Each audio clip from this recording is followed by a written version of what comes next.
So I mentioned in a video that transplant centers have needed to revise their list so that way there's no like race-based calculations, which is making it more challenging for African Americans to get on the transplant list. This letter that I got from CPMC Sutter Health in San Francisco is telling me that our review has determined you are not eligible for a waiting time modification, meaning they're either lying or they used a race neutral calculation in determining whether or not I get additional time. Now, UC Davis, on the other hand, did use inclusion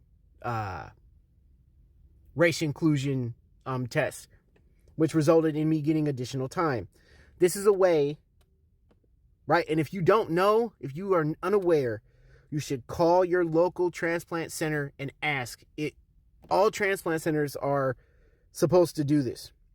But if you're curious and if you are waiting on the transplant list and you're waiting for a transplant, if you're curious, call them and ask them if they have done a race neutral calculation when assessing patients' level of kidney function.